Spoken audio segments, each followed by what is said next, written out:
మీ యొక్క పాదములకు వేలాది వందనాలు, స్తుతులు, స్తోత్రములు చెల్లించుకుంటూ ఉండి ఉన్నాను. ನಮ್ಮ ಪ್ರಿಯ ಪರಲೋಕದ ತಂದೆಯೇ, ಜೀವವುಳ್ಳ ತಂದೆಯೇ, ನಿನ್ನ ಪಾದಕ್ಕೆ ಸಾವಿರಾರು ಸ್ತೋತ್ರಗಳು ಕರ್ತನೇ.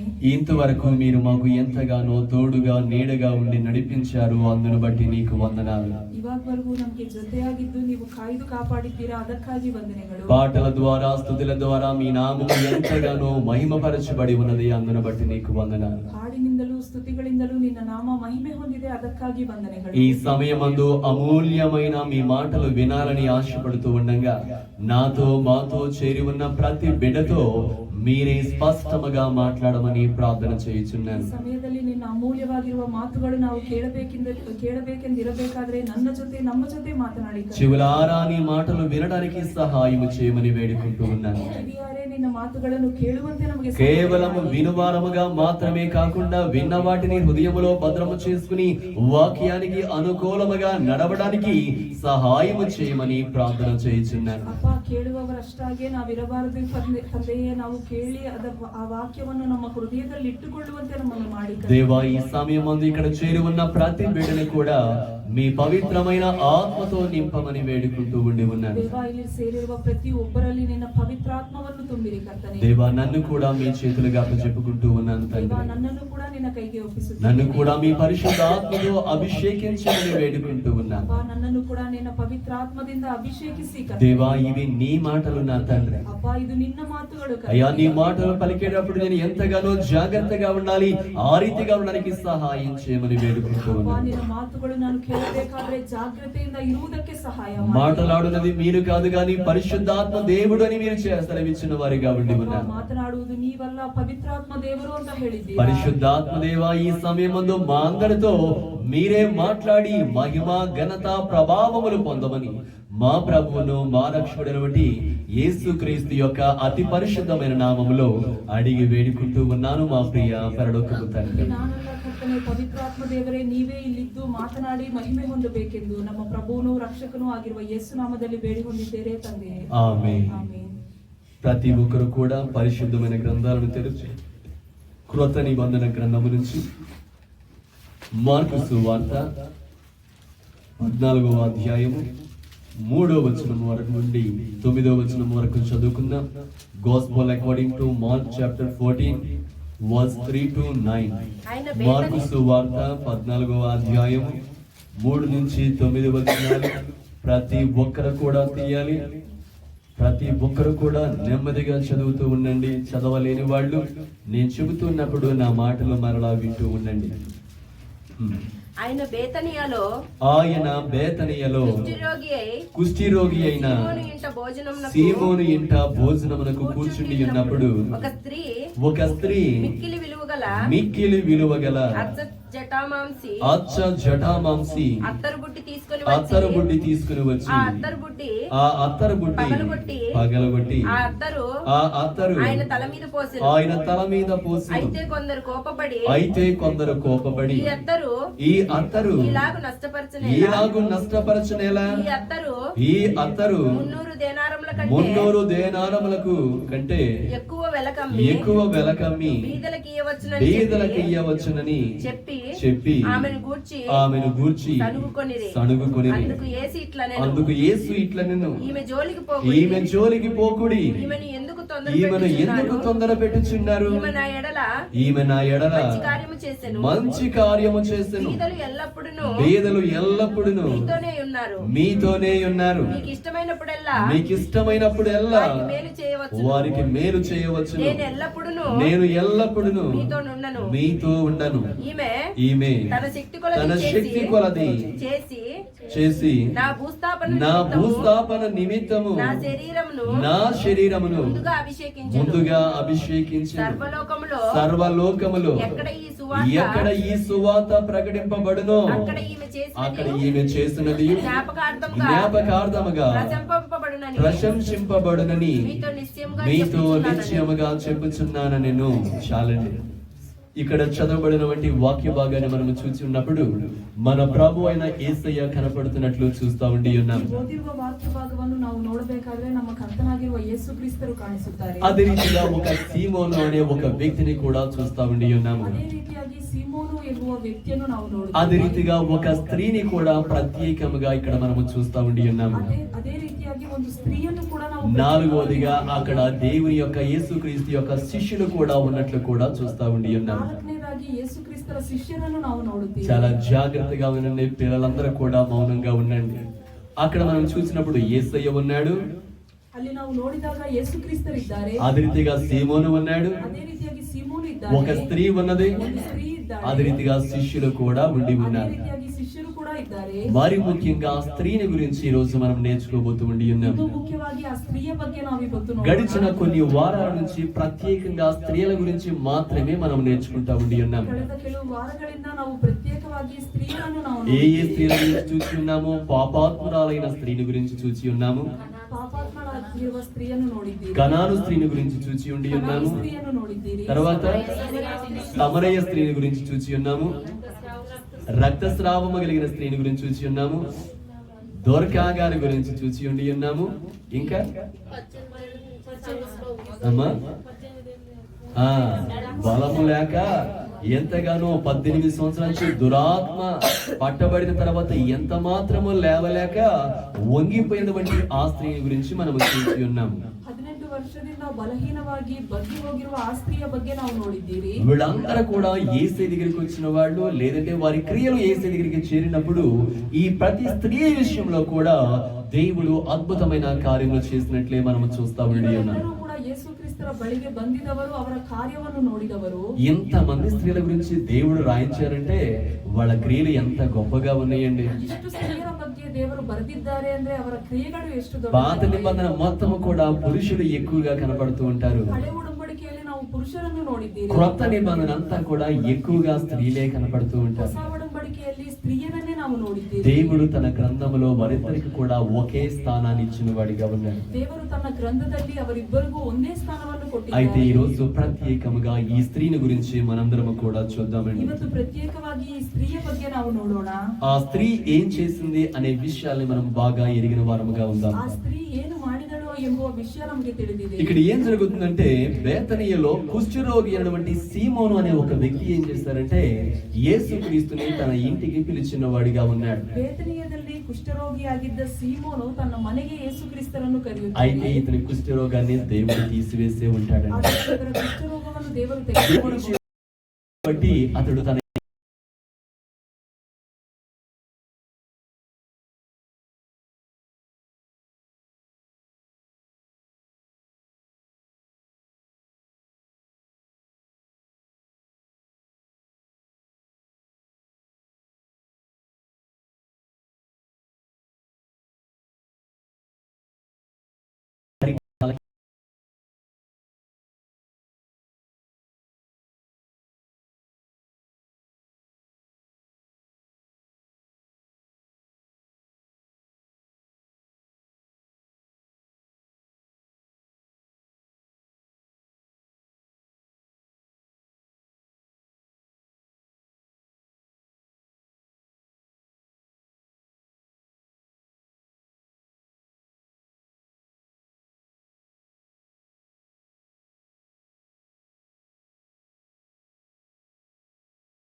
ఒకరు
చిన్నవాడిగా ಮತ್ತು ದೇವರ ಬಳಿ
ನಾನು ಬಿಟ್ಟು ಬಿಡುವೆನು ಅಂತ ಹೇಳಿದ್ದಾರೆ. పరిశుద్ధత లేనప్పుడు ఇశ్రాయేలుని దేవుడు వదిలిపెట్టేశాడండి. ಪರಿಶುದ್ಧತೆ ಇಲ್ಲದಿದ್ದಾಗ ಇಸ್ರಾಯೇಲ್ಯರನ್ನು శత్రువులను ಬಿಟ್ಟಿದ್ದಾರೆ. పిలిచి వారికి అప్పచెప్పిన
ಸಿದ್ಧ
ప్రార్థన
ಪರಿಸ್ಥಿತಿಯಲ್ಲಿದ್ದು ಅವರು ನೋಡುತ್ತಾರೆ. అబ్రహాము గారి గురించి లోకం మొత్తం కూడా తెలుసుకొని ఉన్నది. ಅಬ್ರಹಾಮನ ಬಗ್ಗೆ ಲೋಕವೆಲ್ಲವೂ ಕೂಡ దానికి ತಿಳಿದಿದೆ. కారణము దేవునికి ఇష్టమైన కార్యములు చేసిన వాడిగా ಅದಕ್ಕೆ ఉన్నాడు. ಕಾರಣ ದೇವರಿಗೆ ಇಷ್ಟವಾಗಿರುವ ಕಾರ್ಯವನ್ನು ఇక్కడ ಮಾಡಿದ್ದಾನೆ. కూడా ఈ స్త్రీని గురించి దేవుడు ఎంతగానో చెబుతున్నాడు. ಇಲ್ಲಿ ಕೂಡ ಈ ಸ್ತ್ರೀಯ ಬಗ್ಗೆ ದೇವರು ఈమె ಹೇಳಿದ್ದಾನೆ. కూడా నాకు ఇష్టమైన కార్యములు చేసింది అంటున్నాడు. ಈಕೆ ಕೂಡ ನನಗೆ ಇಷ್ಟವಾಗಿ నన్ను అభిషేకించింది కాబట్టి ఆమె నేను ఘనపరుస్తున్నానని చెబుతున్నాడు. ನನ್ನನ್ನು ಅಭಿಷೇಕಿಸಿದ್ದಾಳೆ, ಅವರನ್ನು ಘನಪಡಿಸುವೆನು ಅಂತ ಹೇಳಿದ್ದಾನೆ. భక్తుడైన సమూయేలు గారు చాలా స్పష్టమైన మాట చెబుతున్నాడు. ಭಕ್ತನಾಗಿರುವ ಸಮುಯೇಲು ಒಂದು ಸ್ಪಷ್ಟವಾದ నన్ను ఘనపరిచిన వారిని నేను ఘనపరుస్తానని చెబుతున్నాడు. ನನ್ನನ್ನು ಘನಪಡಿಸುವವರನ್ನು ನಾನು ఈమె ಘನಪಡಿಸುವೆನು. దేవుణ్ణి ఘనపరిచి ఉండి ఉన్నది. ಇವರು ದೇವರನ್ನು ಘನಪಡಿಸಿದ್ದಾರೆ. అమూల్యమైన వెలకట్టలేనటువంటి విలువైనదని ప్రభు దగ్గర తీసుకొచ్చి ఉండి ಬಹಳ ఉన్నది. ಬೆಲೆಯುಳ್ಳ ತೈಲವನ್ನು ತಂದಿದ್ದಾರೆ. ప్రభుకి ఇష్టమైన కార్యము చేసి ఉండి ఉన్నది. ಕರ್ತನಿಗೆ ಇಷ್ಟವಾಗಿರುವ ಕಾರ್ಯವನ್ನು ఆమె ಮಾಡಿದ್ದಾರೆ. ఎవరండి? ಆಕೆ ಯಾರು? ఆమె పేరు ఏమిటి? మరియా. ఏ మరియా గారు? ఆ? ఆ. లాజరు మరియారా? ఓకే, మరియా గారండి. ಈಕೆ ಮರಿಯಳು. అంతకు ముందు ఆమె దేవుణ్ణి ప్రేమించింది. ಅದಕ್ಕೆ ಮುಂಚೆ ದೇವರನ್ನು ఆయన పాదాల దగ్గర ಪ್ರೇಮಿಸಿದ್ದಾಳೆ. గడిపింది. ಅವರ ಪಾದದ ಹತ್ರ ఈ ಇದ್ದಾರೆ. రోజు ఎంతగానో ఆయన్ని అభిషేకించి ఉంది. ಇವತ್ತು ಎಷ್ಟು ಅವರನ್ನು ಅಭಿಷೇಕಿಸಿದ್ದಾರೆ. ఆమె పేరు ఎంతగానో గొప్పదిగా రాయబడినట్లు చూస్తామండి. ಅವರ ಹೆಸರು ಇಲ್ಲಿ ದೊಡ್ಡದಾಗಿ ಬರೆದಿದೆ. ఒక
నీ జీవితాన్ని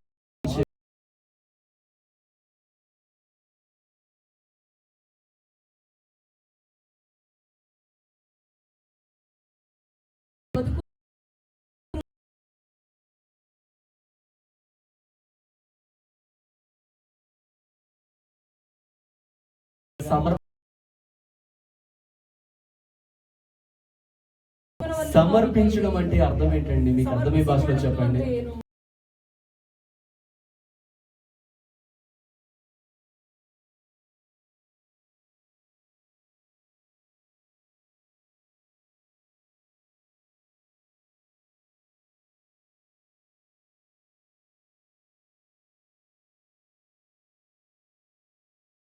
ಇಗೋ ನಾನೇ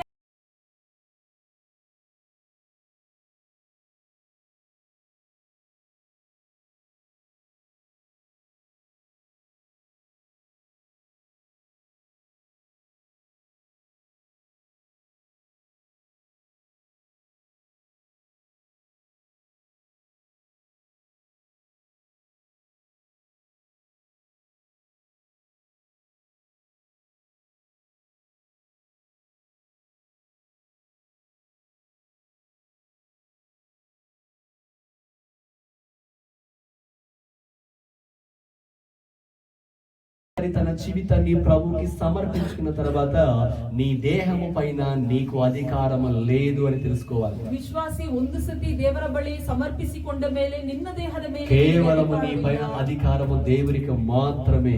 ನಿನ್ನ ದೇಹದ ಮೇಲೆ ಅಧಿಕಾರ ದೇವರಿಗೆ ಮಾತ್ರ. ఆయన అంటూ ఉన్నాడు, నా అధికారమునకు నువ్వు ఒప్పుకొను అంటూ ఉన్నాడు. ನನ್ನ అధికాರಕ್ಕೆ ನೀನು ಬಗ್ಗಿ ಇರು ಅಂತ అప్పుడు నీ ಹೇಳಿದ್ದಾನೆ. మార్గములన్నీ కూడా సరళము చేయబడతాయని దేవుడు చెబుతున్నాడు. ಆಗ ನಿನ್ನ ಮಾರ್ಗಗಳನ್ನು ಸರಳ ಮಾಡುವೆನು ಅಂತ కాబట్టి ಹೇಳಿದ್ದಾನೆ. సమర్పించుకుంటే, ఒక నిర్ణయం తీసుకుంటే ఆ మాట నెరవేరిస్తేనే మీరు యేసయ్యతో చెప్పండి. ನೀವು ಸಮರ್ಪಿಸಿಕೊಂಡಾಗ ನಿರ್ಣಯಿಸಿಕೊಂಡಾಗ ಆ ಮಾತು ದೇವರ ಜೊತೆ ಹೇಳಿ. సమర్పణ జీవితాన్ని కలిగి ఉంటాను ప్రభు అని చెప్పి కూడా ఉండగలకుండా ఆయనకి కోపం వస్తుంది. ನಾನು ಸಮರ್ಪಿಸಿಕೊಂಡಿದ್ದೀನಿ ಅಂತ ಹೇಳಿ ಇರಲಿಲ್ಲ ಅಂದ್ರೆ మన ಅವನು దేవుడు ಕೋಪಗೊಳ್ಳುತ್ತಾನೆ. ప్రేమించే దేవుడు మాత్రమే కాదండి, ನಮ್ಮ ದೇವರು ಪ್ರೀತಿಸುವ ದೇವರು ఆయన ಅಷ್ಟೇ ಅಲ್ಲ. కోపపడు దేవుడిని కూడా బైబిల్ వాక్యం ಅವರು సెలవిస్తుంది. ಕೋಪ ಪಡುವ ದೇವರು ಕೂಡ.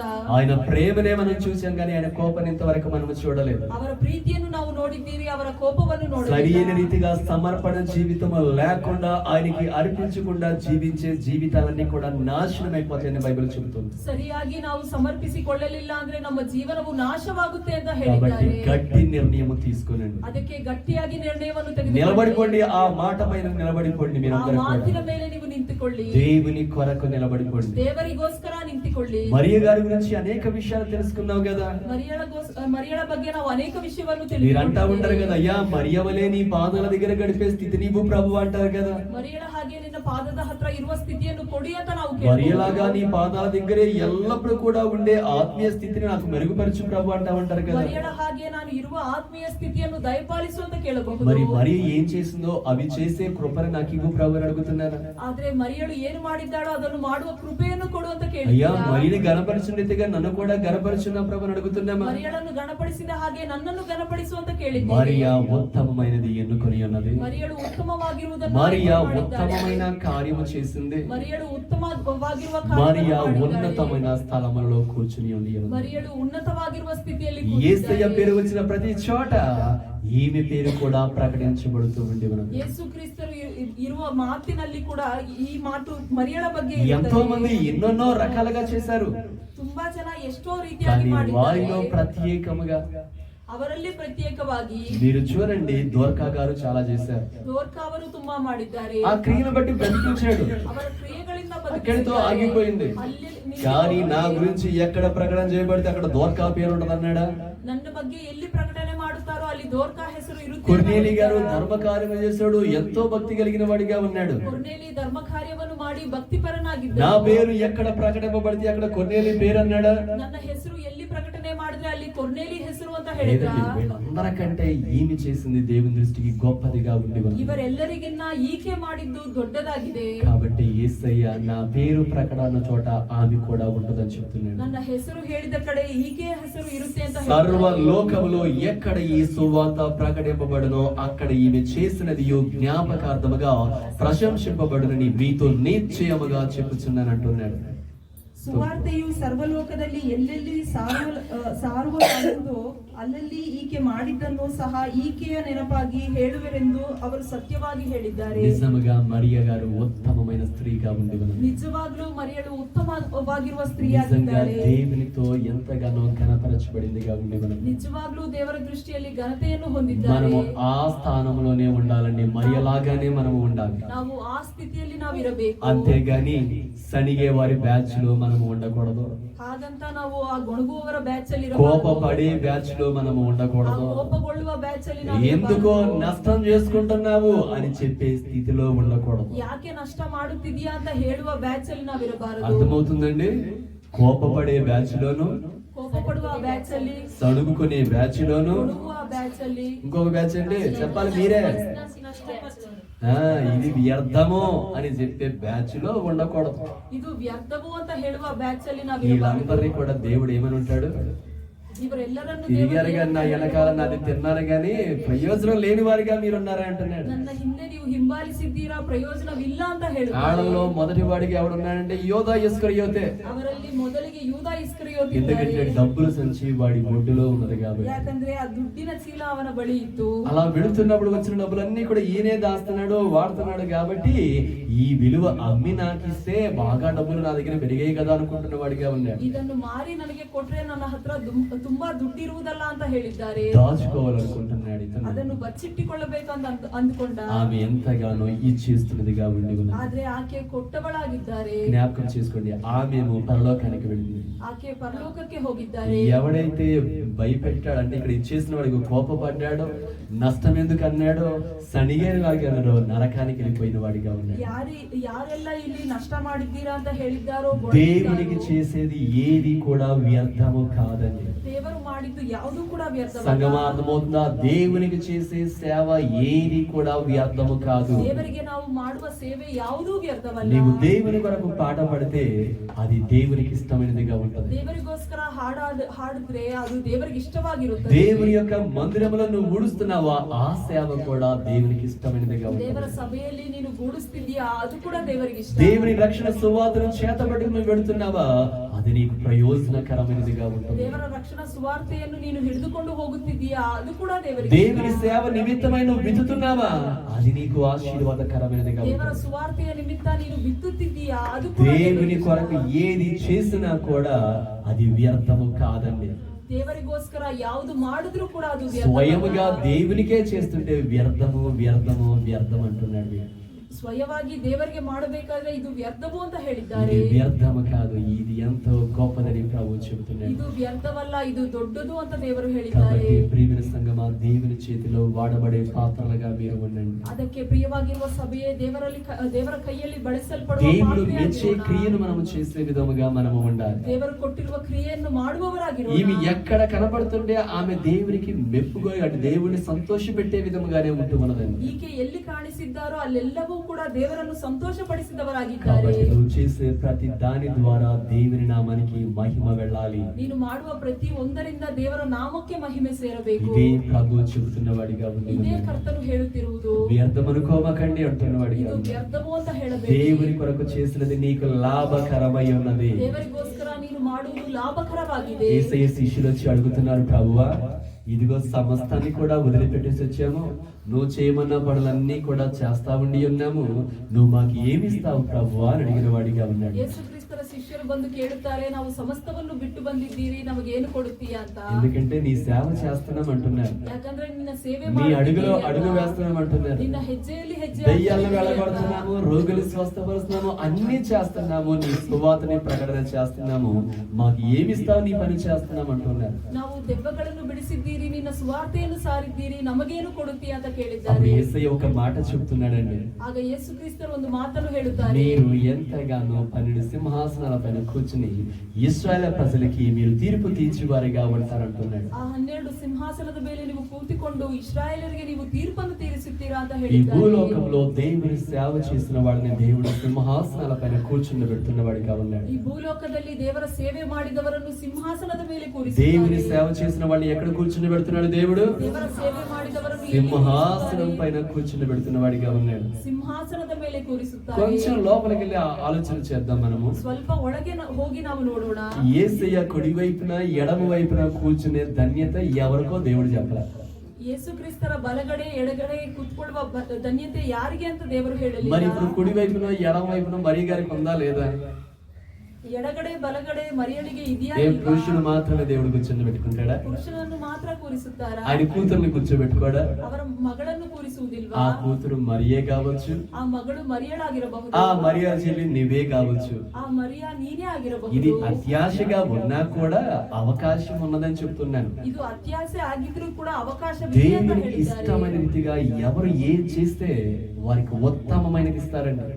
ದೇವರಿಗೆ ಇಷ್ಟವಾಗಿರುವುದು ನಾವು ಏನು ಮಾಡಿದ್ರೆ ದೇವರು ಉತ್ತಮವಾಗಿರುವುದನ್ನು దేవుడు ಕೊಡುತ್ತಾರೆ. ఉత్తమమైన దానిని అనుగ్రహించును అనే మాటను మనం చూస్తామండి. ದೇವರು ಉತ್ತಮವಾಗಿರುವುದನ್ನು ಕೊಡುತ್ತಾರೆ. ఆ ఉత్తమమైనది ఆయన కుడి వైపున స్థానం అయితే, ಆ ಉತ್ತಮವಾಗಿರುವುದು ఆ ಅವರ ఉత్తమమైనది ఆయన ఎడమ వైపు స్థానం అయితే, ಆ ಉತ್ತಮವಾಗಿರುವುದು ಎಡಗಡೆಯಲ್ಲಿ నువ్వే ಸ್ಥಾನವಾದರೆ, కూర్చుంటే ನೀನೇ ಕೂತುಕೊಂಡ್ರೆ ఎలా ఉండదు ఒక్కసారి ಆಲೋಚನೆ చేయండి. ಹೇಗಿರುತ್ತೆ ಒಂದು ಸತಿ ಯೋಚನೆ ఆ ಮಾಡಿ. మాకేడ దొరుకుతుంది అనుకోమాకండి, ನಮಗೆ ಎಲ್ಲಿ ಸಿಗುತ್ತೆ ಅಂತ అది ಹೇಳಬೇಡಿ. అవిశ్వాసం. ಅದು ಅವಿಶ್ವಾಸ.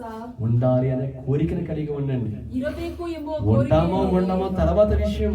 ಇರ್ತೀರೋ ಇಲ್ವೋ ಅದು నేను ಗೊತ್ತಿಲ್ಲ. కూడా ఈమెలాగా ఈసైని సంతోషపెట్టే కార్యం చేస్తే కూర్చుండే అవకాశం ఉంది కదా అని అనుకోనండి. ನೀವು ಕೂಡ ಈಕೆಯ ಹಾಗೆ ಹಾಗೆ ನಾವು ಕುತ್ಕೊಂಡ್ರೆ ఒకటే చెప్తున్నాను, ಸಂತೋಷ ఆత్మ ద్వారా మీతో మాట్లాడుతున్నాను. ಆತ್ಮದಿಂದ ಮಾತನಾಡುತ್ತಿದ್ದಾರೆ. 2024 ప్రభువు మెచ్చే కార్యములు చేయండి. 2024ನೇ ವರ್ಷದಲ್ಲಿ ದೇವರು ప్రభువు మెచ్చే కార్యములు మాత్రమే చేయండి. ದೇವರು ಮೆಚ್ಚಿಕೊಳ್ಳುವ ಕಾರ್ಯ ప్రభువు ಮಾಡಿ. ఇష్టపడనిది ఏది కూడా చేయవద్దు. ದೇವರು ಇಷ್ಟವಾಗದೇ ಇರುವುದು నీ ಯಾವುದೂ మాటల ಮಾಡಬೇಡಿ. ద్వారానో, నీ చూపుల ద్వారానో, నీ క్రియల ద్వారానో, మరి దేని ద్వారా ఏది చేసినా ప్రభువుకి ఇష్టమైనదే చేయండి. ನಿನ್ನ ಮಾತಿನಿಂದ, ಕ್ರಿಯೆಗಳಿಂದ, ನಿನ್ನ ನೋಟದಿಂದ ದೇವರಿಗೆ ಏನು ಮಾಡಿದ್ರು ಇಷ್ಟವಾಗಿಯೇ ನೀವು ಮಾಡಿ. యేసయ్యకి ఇష్టమైనది నువ్వు చేసావనుకోండి, ದೇವರಿಗೆ ಇಷ್ಟವಾಗಿರುವುದು ನೀವು ఆయన ಮಾಡಿದಾಗ దగ్గరికి పిలిచేవాడిగా ఉన్నాడు. ಅವರು ಹತ್ರಕ್ಕೆ బడా ಕರೆಯುತ್ತಾರೆ. నమ్మకమైన దాసుడా అంటాడు. ಬಹಳ బడా నమ్మకమైన దాసుడా అంటాడు. ಬಹಳ ನಂಬಿಗಸ್ತನಾಗಿರುವ ದಾಸಳೆ ಅಂತ ఇదిగో మీరు ಹೇಳ್ತಾರೆ. నాకు ఇష్టమైన పనులు మీరు చేశారు కాబట్టి ఇదిగో మీ కొరకు సిద్ధం చేసిన వాటిని స్వతంత్రించుకోండి అంటాడు. ಈಗ ನೀವು ನನಗೆ ಇಷ್ಟವಾಗಿರುವುದನ್ನು ಮಾಡಿದ್ದೀರಾ, ನಿಮಗೆ ಕೊಟ್ಟಿರುವುದನ್ನು ಸ್ವತಂತ್ರಿಸಿಕೊಳ್ಳಿ ಅಂತ కాబట్టి ಹೇಳ್ತಾರೆ. సంగమా మీరు సణుగుడుల్ని ఆపివేయండి. ಅದಕ್ಕೆ ಸಭೆಯೇ ನೀವು ಗೊಣಗುವುದನ್ನು ಬಿಟ್ಟು ಬಿಡಿ. సణుగులు అనేది సర్వనాశనము చేస్తే ఈ మనుషుని అనే సత్యాన్ని మనం ఎరిగిన వారముగా ఉండాలి. ಗೊಣಗುವುದು ಮನುಷ್ಯರನ್ನು ನಾಶ ಮಾಡುತ್ತೆ ಅಂತ ನೀವು 3 ನೆನಪಿಡಿ. దినాల ఉపవాస ప్రార్థనలో కూడా చెప్పి ఉండి ఉన్నాను. 3 ದಿನ ಉಪವಾಸ ಪ್ರಾರ್ಥನೆಯಲ್ಲಿ ಕೂಡ ಹೇಳಿದ್ದಾರೆ. ఇశ్రాయేలులో ఆకలి కొరకు ఎంతగానో సణిగిన వారిగా ఉండి ఉన్నారు. ಇಸ್ರಾಯೇಲ್ಯರು ಹಸಿವಿನಿಂದ ಎಷ್ಟೋ ಗೊಣಗಿದ್ದಾರೆ. అయితే దేవుడు వారికి పూర్యాలను రప్పించిన వాడిగా ಆದರೆ ఉన్నాడు. ಅವರಿಗೋಸ್ಕರ ಹಕ್ಕಿಗಳನ್ನು అయితే ಸುರಿಸಿದ್ದಾರೆ. వాళ్ళు తిన్నారు గాని ఆ మాంసం ఇంకా వాళ్ళ పళ్ళల్లో ఉండగానే వాళ్ళు ఏమైపోయారండి? ಆ ಮಾಂಸವು ಇನ್ನೂ ಅವರ ಹಲ್ಲಿನಲ್ಲಿ ಇರಬೇಕಾದ್ರೆ ಏನಾಗಿದ್ರು? నిద్రలోకి వెళ్ళిపోయారు, మరణంలోనికి. ಮರಣಕ್ಕೆ ಸೇರಿದ್ದಾರೆ. జ్ఞాపకం చేసుకోండి, సణిగిన వాళ్ళు మరణంలోనికి వెళతారు. ಗೊಣಗಿದವರು ಮರಣಕ್ಕೆ ಸೇರುತ್ತಾರೆ. కాబట్టి సనగడం అనేది ఆపివేయాలి. ಅದಕ್ಕೆ ನಾವು ಗೊಣಗುವುದನ್ನು ಬಿಟ್ಟು ಬಿಡಬೇಕು. పరిశుద్ధమైన గ్రంథంలో దేవుడు అద్భుత కార్యాలు చేయడానికి ముందు ప్రతిసారి వీళ్ళు సణిగారండి. ಪರಿಶುದ್ಧ ಗ್ರಂಥದಲ್ಲಿ ದೇವರು ಅದ್ಭುತ ಕಾರ್ಯ ಮಾಡುವ సణిగిన వాడు, గొణిగిన వాడు, వ్యతిరేకంగా మాట్లాడిన వాడు అమూల్యమైనటువంటి కనాను దేశాన్ని స్వాధీనం చేసుకోలేదు. ಯಾರೆಲ್ಲ ಅಲ್ಲಿ ಗುಣಗಾಟದಲ್ಲಿದ್ದಾರೋ ಅವರು ಅಮೂಲ್ಯವಾಗಿರುವ ಕನಾನು ದೇಶವನ್ನು ಸ್ವತಂತ್ರಿಸಿಕೊಳ್ಳಲಿಲ್ಲ. కాబట్టి సణుగులు మానివేయమంటూ ఉన్నాడు. ಅದಕ್ಕೆ ಆ ಸಣಗುವುದನ್ನು ಬಿಟ್ಟು ఇక్కడ ಬಿಡಿ ಅಂತ సణిగిన ಹೇಳಿದ್ದಾರೆ. వాడేమో నరకానికి పోయాడు. ಇಲ್ಲಿ ಗುಣಗಾಟದಲ್ಲಿ పోయాడా లేదా? యోధా ఇస్కరియోతు ఎంతగానో దేవుణ్ణి అప్పచెప్పేసి దేవుణ్ణి అమ్మేసి, ఎందుకంటే ఈ డబ్బులు రాలేదు కదా, ఇంకా డబ్బులు సంపాదించుకోవడం కొరకు యేసయ్యని అమ్మేసిన వాడిగా ఉండి ఉన్నాడు. ದುಡ್ಡನ್ನು ಸಂಪಾದನೆ ಮಾಡುವುದಕ್ಕೆ ಯೇಸು ಕ್ರಿಸ್ತನನ್ನೇ ಮಾರಿಬಿಟ್ಟು పోనీ ఆ డబ్బుల ద్వారా సుఖముగా ఏమైనా జీవించాడంటే అది కూడా లేదే. ಆ ದುಡ್ಡಿನಿಂದ ಸುಖವಾಗಿ ಜೀವಿಸಿದ್ದಾರೆ ಅಂದ್ರೆ ಅದು ఆ డబ్బులు అక్కడే పడేశాడు, వెళ్ళాడు, ఊరేసుకున్నాడు, చచ్చిపోయాడంటే చావలేదు, తాడు తెగింది, బండ మీద పడ్డాడు, పొట్ట పేగులన్నీ కూడా బయటకు వచ్చేసి భయంకరమైన మరణాన్ని మరణించినట్లు చూస్తా ಆ ఉంటాడు. ದುಡ್ಡನ್ನು ಪಕ್ಕಕ್ಕೆ ಹಾಕಿ ಅವರು ನೇಣು ಹಾಕಿಕೊಂಡು ಸತ್ತು ಹೋಗುತ್ತಾರೆ. దేవుని కొరకు మంచి కార్యం చేస్తుండే అక్కడ సనిగాడు కాబట్టి అతడు పొందుకున్న ఫలం ఏంటంటే మరణము. ದೇವರಿಗೋಸ್ಕರ ಒಳ್ಳೆ ಕಾರ್ಯವನ್ನು ಮಾಡಲಿಲ್ಲ, ಅದಕ್ಕೆ ಅವರು ಹೊಂದಿದ ಫಲವು ಮರಣವು. దేవుని కొరకు నిలబడుతున్న వారి విషయంలో సణిగిన గొడిగిన వారికి మరణమని దేవుడు చెబుతున్నాడు. ದೇವರಿಗೋಸ್ಕರ ನಿಂತವರ ವಿಷಯದಲ್ಲಿ ನೀವು ಗೊಣಗಾಟದಲ್ಲಿದ್ರೆ ನಿಮಗೆ ಬರುವುದು ಮರಣ ಅಂತ దేవుని కొరకు సేవ చేస్తుంటే వ్యతిరేకముగా మాట్లాడితే వారికి మరణమని దేవుడు చెబుతున్నాడు. ದೇವರಿಗೋಸ್ಕರ ಸೇವೆ ಮಾಡಿದ್ರೆ ಅವರಿಗೆ ವ್ಯತಿರೇಕವಾಗಿ ಮಾತನಾಡಿದ್ರೆ ಅವರಿಗೆ అవసరమైతే దేవుని కొరకు నిలబడాలి కానీ నిలబడిన వారికి వ్యతిరేకముగా మాట్లాడకూడదని దేవుడు చెబుతున్న వాడిగా ఉన్నాడు. ಆದ್ರೆ ದೇವರಿಗೋಸ್ಕರ ನಿಂತಿಕೊಳ್ಳಬೇಕು, ನಿಂತಿರುವವರ ಬಗ್ಗೆ ఈ యొక్క యోధా ఇస్కరియోతు పరిస్థితి, సణిగాడు, కోపపడ్డాడు, వ్యర్థమని చెప్పాడు కాబట్టి వ్యర్థమని జీవితానిగా విడిపోయాడు, నశించిపోయిన వాడిగా ఉన్నాడు. ಈ ಯೂದ ಇಸ್ಕರಿಯೋತು ಅಲ್ಲಿ ಗೊಣಗಿದ್ದಾನೆ, ಇದು ನಷ್ಟವಾಗಿದೆ ಅಂತ ಹೇಳಿದ್ದಾನೆ. మరి మన పరిస్థితి ఏంటంటారు? ನಮ್ಮ ಪರಿಸ್ಥಿತಿ ಏನಾಗಿದೆ? సణుగుతారా? ಗೊಣಗುತ್ತೀರಾ? గొడుగుతారా? ಗೊಣಗುತ್ತೀರಾ? కోపపడతారా? వ్యర్థమంటారా? అన్నారా? నీ జీవితము నాశనం అని బైబిల్ వాక్యము చెబుతూ ఉన్నది. ಹೇಳಿದ್ದೀರಾ ನಿಮ್ಮ ಜೀವನವು ఇది ನಾಶ నేను కాదు, ಮಾಡಿದೆ. ఆత్మదేవుడు రాయించినటువంటి మాటలండి. ನಾನಲ್ಲ, ಆತ್ಮ ఈ మాటలు సత్యము. ಈ ಮಾತುಗಳು ಸತ್ಯ. నిర్గమాకాండములో సరిగిన వారు చనిపోయారు, ವಿಮೋಚನಾ ಕಾಂಡದಲ್ಲಿ ಗೊಣಗಿದವರು క్రొత్త నిబంధనలో సరిగిన వారు చనిపోయిన వారిగా ఉండి ఉన్నారు. కానీ ప్రభువు కొరకు నిలబడిన వారు మాత్రమే నిలిచిన వారిగా ఉండి ఉన్నారు. ಕರ್ತನಿಗೋಸ್ಕರ ನಿಂತವರು ಮಾತ್ರ ಇದ್ದಾರೆ. దేవుని స్తుతించి ఆరాధించి గణపరిచిన వాడు మాత్రమే యేసయ్యతో పాటు సంతోషములో ఉంటున్న వారిగా ఉండి ఉన్నారు. ದೇವರನ್ನು ಸ್ತುತಿಸಿ ಗಣಪಡಿಸಿದವರು ಮಾತ್ರ ಅವರ ಜೊತೆ కాబట్టి ಇದ್ದಾರೆ. ప్రభువుకి ఇష్టమైన వారిగా ఉండండి. ಅದಕ್ಕೆ ಕರ್ತನಿಗೆ ಇಷ್ಟ ప్రభువుని సంతోషపెట్టే కుమారులుగా కుమార్తెలుగా నిలిచి ఉండండి. ಕರ್ತನನ್ನು ಸಂತೋಷ ಸಂತೋಷಪಡಿಸುವ ಕುಮಾರ್ತೆ సదాకాలము ఆయనతో పాటు మనం ఉండబోతున్నాం. ಸದಾಕಾಲವು ಅವರ ಜೊತೆ ನಾವಿರಬೇಕು. ఆయన సింహాసనము పైన మనల్ని కూడా కూర్చుండబెట్టుకోబోతున్న వాడిగా ఉన్నాడు యేసయ్య. ಸಿಂಹಾಸನದ ಮೇಲೆ ನಮ್ಮನ್ನು ಕೂರಿಸುವ ఆయన అతి త్వరలో రాబోతున్న వాడిగా ఉండి ఉన్నాడు. ಅತಿ ಬೇಗನೆ ಬರುತ್ತಿದ್ದಾನೆ. ఆయన మేఘారూఢుడై రాబోతున్న వాడిగా ఉన్నాడు. ಅವರ ಮೇಘದಲ್ಲಿ ಬರುತ್ತಿದ್ದಾನೆ. ఆయన రాకడ కొరకై ఎదురు చూస్తున్న వాడు నిరీక్షణ కలిగి ఉన్నప్పుడు వారందరినీ కూడా మేఘం మీద కొనిపోబోతున్న వాడిగా ఉండి ఉన్నాడు. ಯಾರೆಲ್ಲ ನಿರೀಕ್ಷಣೆಯಲ್ಲಿ ಇದ್ದಾರೋ ಅವರನ್ನು ಮೇಘದಲ್ಲಿ ಅವರು ಕರೆದುಕೊಂಡು ಹೋಗುತ್ತಾರೆ. ఎంతో మంది పరిశుద్ధుల మధ్య, కోట్లాది మంది పరిశుద్ధుల మధ్య నీవు చేసిన కార్యాన్ని ఆయన చెబుతూ ఎంతగానో నేను ఘనపరచువాడిగా ఉన్నాడు. ಆ ಕೋಟ್ಯಾಂತರ ಪರಿಶುದ್ಧರ ಮಧ್ಯದಲ್ಲಿ ನಿನ್ನನ್ನು ಘನಪಡಿಸುತ್ತಾ ಅವರು ಕರೆದುಕೊಂಡು ಹೋಗುತ್ತಾರೆ. భూలోకంలో ఘనపరచడం మాత్రమే కాదండి, ಭೂಲೋಕದಲ್ಲಿ ಘನಪಡಿಸುವುದಷ್ಟೇ పరలోకానికి వెళ్ళిన తర్వాత దేవుడు ఒక్కొక్కరి గురించి వారి చరిత్ర చెబుతూ వాడు చేసిన క్రియలు చెబుతుంటే ఎలా ఉంటుందో ఒక్కసారి ఆలోచన చేయండి. ಪರಲೋಕದಲ್ಲಿ ಅವರು ಮಾಡಿರುವ ಒಂದೊಂದು ಕ್ರಿಯೆ ಬಗ್ಗೆ ಅವರು ಹೇಳಬೇಕಾದ್ರೆ ಇನ್ನು ಹೇಗೆ ఆ లిస్ట్ లో పేతురు గారిని పిలిచి నమ్మకమైన వాడిగా ఉన్నాడని చెబుతున్నప్పుడు పేతురు గారి స్థితి ఎలా ఉంటది? ಆ ಲಿಸ್ಟ್ ಅಲ್ಲಿ ಪೇತ್ರ ಅವರನ್ನು ಕರೆದು ನಂಬಿಗಸ್ತರಾಗಿ పౌలు గారి గురించి ఇదిగో ఇతడు నా కొరకై మరణించిన వాడిగా ఉన్నాడు, కొరడా దెబ్బలు తిన్నాడు, ఇంతగా సేవ చేశాడని అతని గురించి ప్రకటన చేస్తుంటే అతని పరిస్థితి ఎలా ఉంటదంటారు? పౌలవರ ಬಗ್ಗೆ ನನಗೋಸ್ಕರ ಇವರು ಇಷ್ಟು ಸೇವೆ ಮಾಡಿದ್ದಾರೆ ಅಂತ ఒక్కొక్కరి క్రియల్ని వివరిస్తూ వారిని ఘనపరిచే వాడిగా ఉన్నాడు. ಒಬ್ಬೊಬ್ಬರ ಬಗ್ಗೆ ವಿವರಿಸುತ್ತಾ ಅವರನ್ನು ಘನಪಡಿಸುತ್ತಾರೆ. ప్రతి రోజు నీకు నూతనమైన ఆనందమే అక్కడ. ಪ್ರತಿ ದಿನವೂ ಕೂಡ ನಿನಗೆ ಒಂದು ಹೊಸ ఇక్కడ నీ ಆನಂದವೇ. క్రియలు మంచిగా ఉంటే అక్కడ నువ్వు అంటావు. ಇಲ್ಲಿ ನಿನ್ನ ಕ್ರಿಯೆಗಳು ಒಳ್ಳೆದಾಗಿದ್ರೆ మన ಅಲ್ಲಿ క్రియా ನಿನ್ನ ಕ್ರಿಯೆ. జీవితము మారిపోవాలండి, జ్ఞాపకం ನಿನ್ನ చేసుకోండి. ಕ್ರಿಯೆಗಳು ಮಾರಿ ಹೋಗಬೇಕು. నీదిలో ఏది బెస్ట్ గా ఉందో అది ప్రభువుకి చేసే విధముగా ఉండాలి. ನಿನ್ನಲ್ಲಿ ಯಾವುದು ಬೆಸ್ಟ್ ಆಗಿದೆಯೋ ಅದು నువ్వు ಕರ್ತನಿಗೆ దేన్ని ಕೊಡು. ప్రేమిస్తావో దానిని దేవునికి చేసేయాలి. ನೀನು ಯಾವುದನ್ನು ಪ್ರೀತಿಸುತ್ತೀಯೋ ಅದನ್ನು ದೇವರಿಗೆ జ్ఞాపకం ಕೊಡಬೇಕು. చేసుకొని నువ్వు ఏది ఎక్కువగా ప్రేమిస్తున్నావో అది దేవునికి ఇవ్వండి. ನೀನು ಯಾವುದನ್ನು ತುಂಬಾ ಪ್ರೀತಿಸಿದ್ದೀಯೋ ಅದು ದೇವರಿಗೆ ಕೊಡಿ.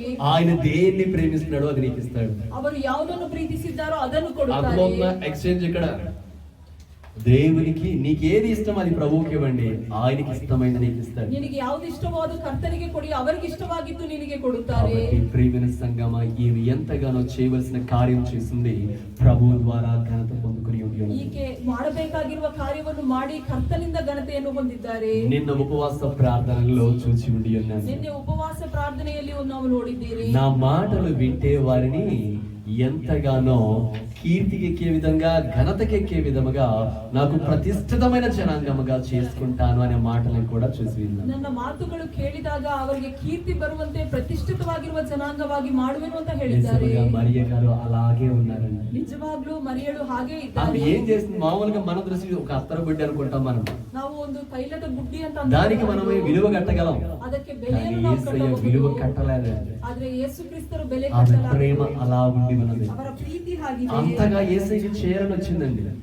ಅಷ್ಟು ಯೇಸು ಕ್ರಿಸ್ತರು ఆమె ನೋಡಿದ್ದಾರೆ. చేయాలనుకున్నది చేసేసింది, ఘనత తెచ్చుకుని ఉంది. ಅವರು ಮಾಡಬೇಕಾಗಿದ್ದನ್ನು ಮಾಡಿ ಘನತೆಯನ್ನು ಹೊಂದಿದ್ದಾರೆ. చేసిందో లేదో వెంటనే దేవుడు చెప్పేసిన వాడిగా ఉండి ಅವರು ఉన్నాడు. ಮಾಡಿದ್ದಾರೋ ಇಲ್ವೋ ಆಗಲೇ ದೇವರು నేను ಹೇಳಿದ್ದಾರೆ. జోలికి పోకండి ఆపుతున్న వారిగా ఉన్నారు.